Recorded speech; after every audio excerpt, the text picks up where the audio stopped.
ரோஜாவுக்கு இருக்கக்கூடிய அந்த ஒரு பொது அறிவு, நடிகை ரோஜாவுக்கு இருக்கக்கூடிய அந்த பொறுப்பு, அந்த முதிர்ச்சி இங்க இருக்கக்கூடிய அமைச்சர்களுக்கு இல்லை என்று உண்மையிலேயே வருத்தமாக இருக்கு. ஏன்னா தெளிவா சொன்னாங்க ரோஜா. ஏன்னா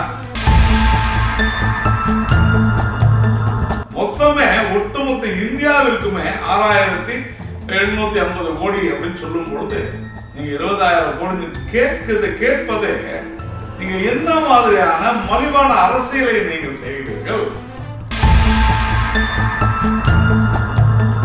பொது அறிவு இல்லாதவர்கள் தான் நாங்கள் அதிகமாக வரி கட்டுகிறோம், ஆனால் எங்களுக்கு வருவது குறைவு என்று பேசுவார்கள். திமுக நாங்க தான் ஹீரோன்னு சொன்னாங்க, யாருமே காப்பாற்றுறதுக்கு இல்லை. அரசாங்கம் அதை செய்ய தவறிவிட்டது. அந்த உடைப்புகளை நீங்கள் ஏன் சரிபார்க்கவில்லை, ஏன் பராமரிக்கவில்லை என்பதுதான் கேள்வி. ஒரே நாடு எங்களுக்கு வணக்கம். இன்று நம்முடன் பாஜக மாநில துணைத் தலைவர் திரு நாராயணன் திருப்பதி அவர்கள் இருக்கிறார். வணக்கம் சார். வணக்கம். வெள்ள பாதிப்புக்கு நாங்கள் கேட்குற நிதி 2000 கோடி, ஆனால் மத்திய அரசு தரவே மாட்டேங்குது அப்படிங்கிற விமர்சனம் தான் கடந்த சில நாட்களாக ஊடகங்களை தொடர்ந்து விவாத பொருளாக திமுக காரங்க மாற்றிட்டு இருக்காங்க. ஆக்சுவலாக இதுக்கு என்ன வழிமுறை இருக்குது, ஏன் மத்திய அரசு தர மாட்டேங்குதுங்கிற பிரச்சாரத்தை அவங்க தொடர்ந்து முன்வைக்கிறாங்க.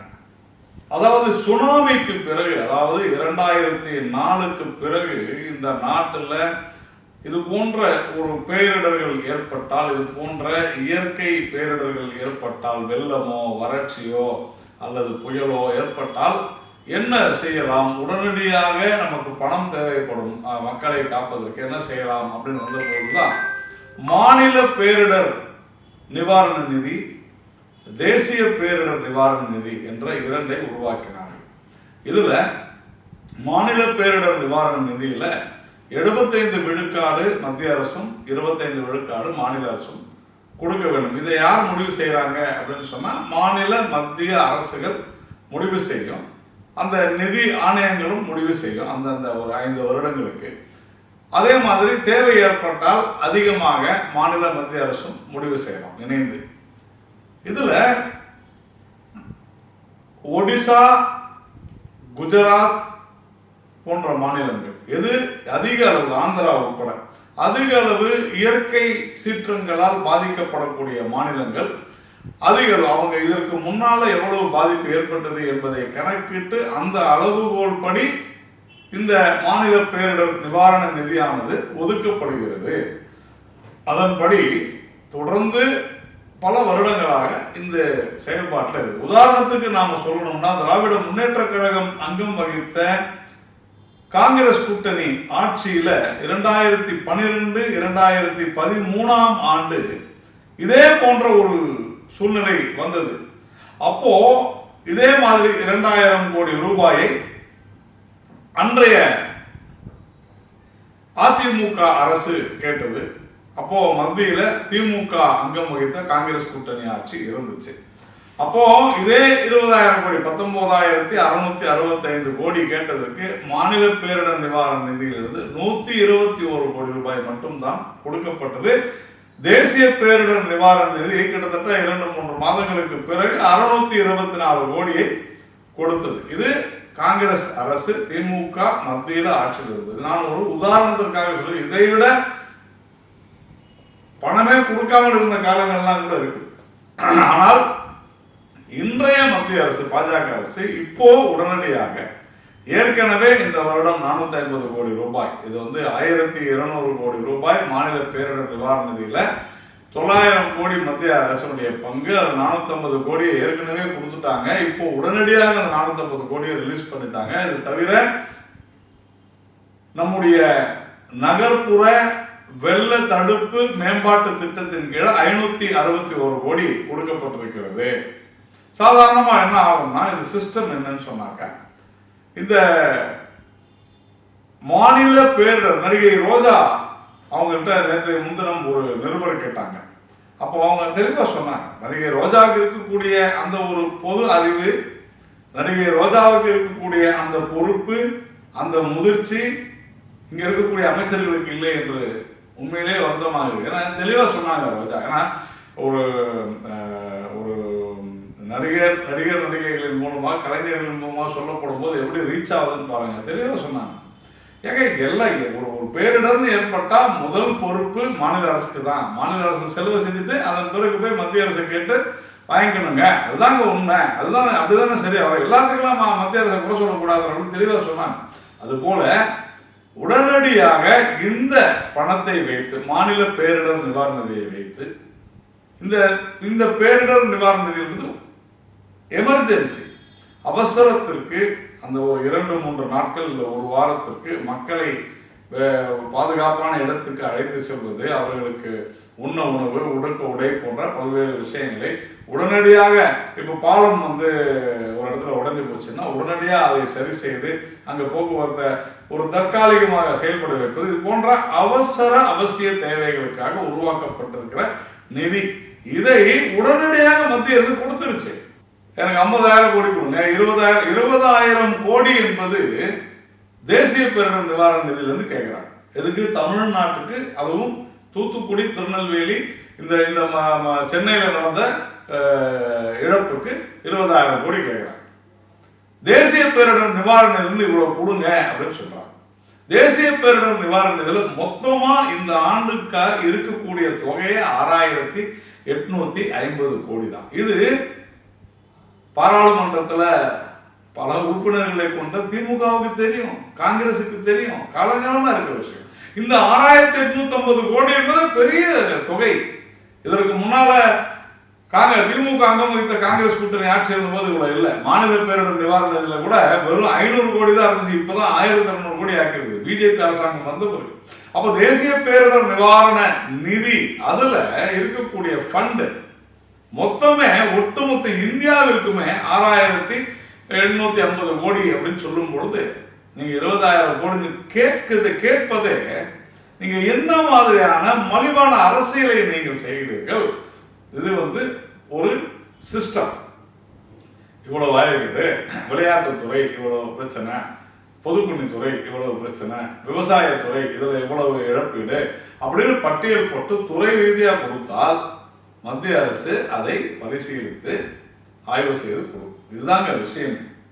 ஆனால் உங்களுடைய அதாவது திமுக அரசாங்கம் செயலற்ற தன்மையில போய் செயலிழந்து போய் வெள்ளத்தை தடுக்க முடியவில்லை, வெள்ளத்தினால் ஏற்பட்ட பாதிப்புகளை இவர்களால் சீர் செய்ய முடியவில்லை என்கிற காரணத்திற்காக நாங்கள் 20,000 கோடி கேட்டோம் கொடுக்கல அப்படின்ற ஒரு மிகப்பெரிய தவறான அவதூறு பிரச்சாரத்தை மேற்கொள்வது நான் சொல்கிறேன் மக்களுக்கு, தமிழர்களுக்கு செய்கிற துரோகம். இதில் ஆரம்பத்திலேருந்தே ஒரு விமர்சனம், அரசியல் ரீதியான விமர்சனம் முன்வைக்கப்படுது. குறிப்பாக சொல்லணும்னா தமிழ்நாடு மக்கள் வரி கட்டுறாங்க, ஆனால் தமிழ்நாட்டுக்கு மத்திய அரசு ஒன்றும் செய்ய மாட்டேங்குது அப்படின்னு சொல்றாங்க. இது தவறான பிரச்சாரம். அதாவதுங்க ஒரு நாடு பெரிய தேசம், பெரிய நாடு, அதுல குறிப்பிட்ட சில மாநிலங்கள் உற்பத்தி மாநிலங்கள் அப்படின்னு சொல்றாங்க. எதெல்லாம்? குஜராத், மகாராஷ்டிரா, தமிழ்நாடு. இந்த 3 மாநிலம் உற்பத்தி மாநிலங்கள். ஏன்? மிகப்பெரிய கடற்கரை இருக்கிறது, ஹார்பர், துறைமுகங்கள் பெரிய அளவில் இருக்குது. அது இருந்தா என்ன? வெளிநாடுகளிலிருந்து கப்பல் மூலமாக இங்கிருந்து ஏற்றுமதியாகும், இறக்குமதியாகும். அதற்குண்டான கட்டமைப்பினுடைய முதல் விஷயமே துறைமுகங்கள் தான். அப்போ இந்த 3 மாநிலங்கள் இங்குதான் தொழில் செய்வதற்கு அந்நிய நிறுவனங்கள் வரும், தொழில் செய்வதற்கு அந்நிய முதலீடு வரும் என்பதை நாம் புரிந்து கொள்ள வேண்டும். இதுதாங்க பேசிக், அடிப்படை காரணம். இதுதான். கேட்கலாம், ஆந்திரா, ஒடிசாலாம் கூட பெரிய துறைமுகங்கள் இருக்குது, ஆனா அங்கெல்லாம் இயற்கை பேரிடர்கள் அதிகமாக அந்த மாநிலங்களை தாக்கும். நம்ம பார்த்துருக்கிறோம், ஒடிசாவிலையும் ஆந்திராவிலையும் அடிக்கடி மிக மோசமான இயற்கை சீற்றங்கள் பாதிப்பு ஏற்படுத்தும். ஆனால் இந்த மாதிரியான மாநிலங்கள் நான் சொன்ன தமிழ்நாடு, மகாராஷ்டிரா, குஜராத் போன்ற மாநிலங்களில் பெரிய அளவில் துறைமுகங்கள் இருக்கக்கூடிய, கடல் இருக்கக்கூடிய இடங்கள்ல இயற்கை சீற்றம் பாதிக்காது. அதனால கட்டமைப்பு என்பது இந்த மாநிலங்களில் பெருகுகிற காரணத்தினாலதான் எல்லாரும் இங்க தொழில் ஆரம்பிக்கிறாங்க. இதை நாம புரிந்து கொள்ள வேண்டும். சரி, அப்ப இங்க ஆரம்பிக்கிறாங்க. உதாரணத்துக்கு இப்போ ஹுண்டை கார் அப்படின்னு சொன்னா தமிழ்நாட்டில் இருக்குதுங்க. தமிழ்நாட்டில் தான் உண்டை காரை நாங்கள் வந்து தயாரிக்கிறோம், அதனால தான் வந்து இங்கே அதிகமான டாக்ஸ் வசூல் பண்ணுறாங்க அப்படின்னு சொன்னால், இதை நுகர்வோர் யார்? இதில் உத்தரப்பிரதேசத்தை சேர்ந்தவர் கூட ஒரு உண்டை கார் வாங்குறாரு. 10 லட்சம் ரூபாய் உண்டை காரில் கிட்டத்தட்ட 2,80,000 ரூபாய் உத்தரப்பிரதேசத்தை சேர்ந்தவர் வாங்கும் பொழுது அவர் அந்த வரியை செலுத்துகிறார். ஆனால் இப்போ இவங்க என்ன சொல்றாங்க, நாங்கள் தானே இங்கே இந்த வரியை வந்து வசூலிச்சோம் அப்படின்னு சொல்றாங்க. காஷ்மீரில் இருக்கிற ஒரு உண்டை கார் வாங்கும்போது அவர் 2,80,000 ரூபாய் கொடுக்குறாரு. அப்போ ஒவ்வொரு 10 லட்சம் ரூபாய் காருக்கும் 2,80,000 ரூபாய் வேறு வேறு மாநிலங்கள்ல இருந்து கொடுக்கப்படுகிறது அப்படின்றத புரிஞ்சுக்கணும் நம்ம. அதுக்காக நீங்கள் வந்து தமிழ்நாட்டில் தயார் பண்ணுற எந்த காரியம் வந்து வெளி மாநிலங்கள் இருக்கக்கூடாதுன்னு சொல்லிட்டா இங்கே எத்தனை காரை விற்க முடியும்? ரொம்ப சிம்பிள். சரி, அதே மாதிரி உத்தரப்பிரதேசம் விவசாயத்தை நம்பி இருக்கக்கூடிய ஒரு மாநிலம்.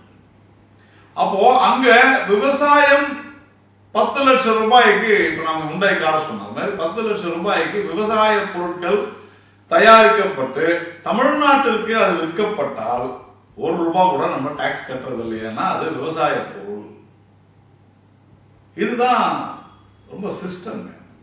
ஒரு வீட்டில் 1000 ரூபாய் இல்லை 10,000 ரூபாய் சம்பாத்தியம் இருக்குது, இல்லை 1 லட்சம் ரூபாய் சம்பாத்தியம் இருக்குதுன்னு சொன்னால், 4 பசங்க இருக்கிறாங்க அப்படின்னா 1 லட்சம் ரூபாயில் 25,000 ரூபாய் ஒவ்வொரு பையனுக்கெல்லாம் பிரித்து வைக்க மாட்டாங்க. ஒட்டுமொத்த குடும்பத்திற்கான செலவு தான். ஒரு மனிதனுக்கு இவ்வளவுதான் அப்படின்னு பிரிக்க மாட்டாங்க. ஆனால் திடீர்னு ஒரு 3வது குழந்தைக்கோ 2வது குழந்தைக்கோ உடல்நலம் சரியில்லை என்று சொன்னால் என்ன செய்வாங்க? அங்கதான் போய் செலவு பண்ணுவாங்க. பகிர்ந்து உண்ணுதல் அப்படின்னு தமிழ்ல ரொம்ப அருமையான ஒரு வார்த்தை. இதுதான் பகிர்ந்து உண்ணுதல் என்பதுதான் இங்க பொருளாதாரம். இது கூட புரியாமல் உண்மையிலே நாம் சொல்ல வேண்டியது என்னவென்றால், பொது அறிவு இல்லாதவர்கள் தான் நாங்கள் அதிகமாக வரி கட்டுகிறோம் ஆனால் எங்களுக்கு வருவது குறைவு என்று பேசுவார்கள். ரொம்ப ரொம்ப சிம்பிளான ரொம்ப எளிமையான விஷயம். இது உற்பத்தி மாநிலங்கள்ல அப்படிதான் இருக்கும். இங்க நாம இந்த உற்பத்தி மாநிலங்களுக்கு இதனால் வரைக்கும் கட்டமைப்புகளுக்கு செலவிட்ட தொகை மத்திய அரசு எவ்வளவா இருக்கும் யோசனை பண்ணி பாருங்க. துறைமுகங்களை கட்டமைப்பது, விமான நிலையங்களை கட்டமைப்பது, தேசிய நெடுஞ்சாலைகளை போடுவது, எவ்வளவு எவ்வளவு எவ்வளவு. இன்னைக்கு இந்தியாவில் எந்த ஒரு திட்டம் கொண்டு வந்தாலும் 10 விழுக்காடு தமிழ்நாடு உள்வாங்கிக் கொள்கிறது. அது கடனாக இருக்கட்டும், வேலை வாய்ப்பாக இருக்கட்டும். 100 நாள் வேலை வாய்ப்பு திட்டம் எடுத்துங்க, அதுலேயும் வரும். அதே மாதிரி முத்ரா கடன் திட்டத்தில் 10%. நீங்க எல்லா விஷயத்திலுமே. அப்போ அதற்கு காரணம் உற்பத்தி வேணும். தனி மனித வருவாய் என்பது இங்க 1.25 லட்சம் அப்படின்னு சொன்னா ஒரு நபருக்கு சராசரியா 1,75,000 ரூபாய் அப்படின்னு சொன்னா உத்தரப்பிரதேசத்துல 45,000 ரூபாய் தான். காரணம் என்ன?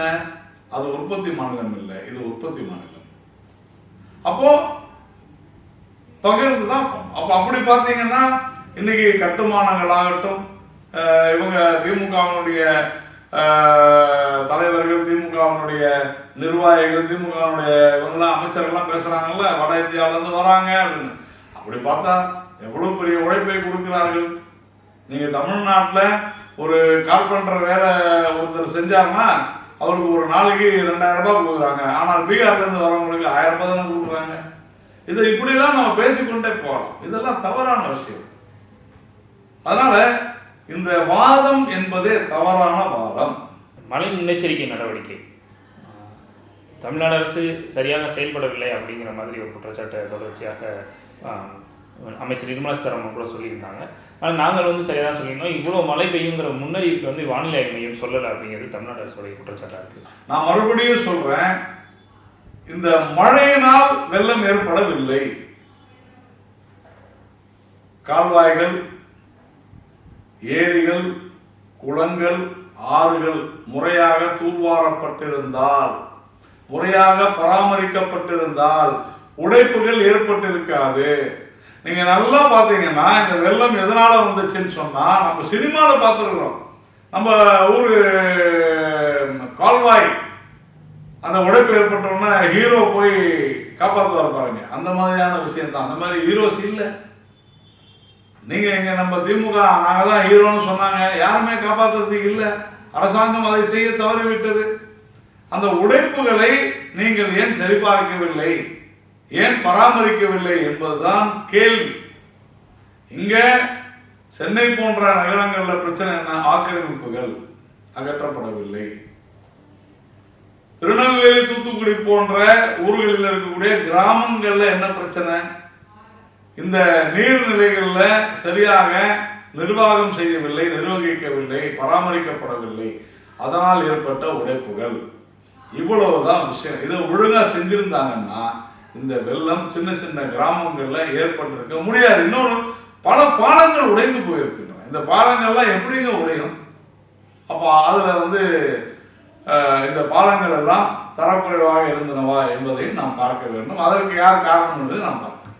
சென்னையில் இந்த கால்வாய்கள் அமைப்பதற்கு 4000 கோடி ரூபாய் செலவு செய்யப்பட்டது அப்படிங்கிறது ஒரு மிகப்பெரிய விமர்சனத்துக்கு உள்ளாச்சு.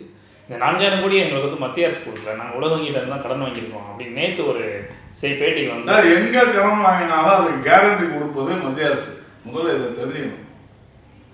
கேள்வி அது அல்ல. 4000 கோடி நீங்கள் செலவு செய்தீர்களா இல்லையா? 5ஆம் தேதி அன்னைக்கு டிசம்பர் 5 திரு ஸ்டாலின் அவர்கள் தன்னுடைய ட்விட்டர் பக்கத்தில் பதிஞ்சிருக்கிறாரு. 4000 கோடி நாங்கள் செலவு செய்ததுனால்தான் சென்னை காப்பாற்றப்பட்டது அப்படின்னு சொல்லியிருக்கிறாரா இல்லையான்றதா கேள்வி. சென்னை காப்பாற்றப்பட்டதானா? இல்லை. சரி, அப்போ சென்னைக்கு எதுவுமே ஆகலன்னு சொன்னீங்கன்னா எதுக்காக 6000 ரூபாய் கொடுத்தீங்க? 6000 ரூபாய் கொடுத்தீங்கன்னா அப்போ சென்னை அதிகமாக பாதிக்கப்பட்டதுன்னு அர்த்தமா இல்லையா? ஆனா அன்னைக்கே பாதிக்கப்படலன்னு சொன்னீங்க. இதற்கெல்லாம் பதிலே இல்லை. ஆனால் அவர்களுடைய சார்பு ஊடகங்களை வைத்துக்கொண்டு, சமூக ஊடகங்களை வைத்துக்கொண்டு உண்மையிலேயே இவர்கள் மிகப்பெரிய புரளியை கிளப்பிக் கொண்டிருக்கிறார்கள். இன்னும் தமிழ்ல நம்ம சினிமா தமிழ்ல சொன்னா கம்பி கட்டுற கதையெல்லாம் சொல்லிக்கிட்டு இருக்கிறாங்க. ஒரே நாடு நேர்மையுள்ள கருத்துக்களை பகிர்ந்து கொண்டதற்கு நன்றி. நன்றி.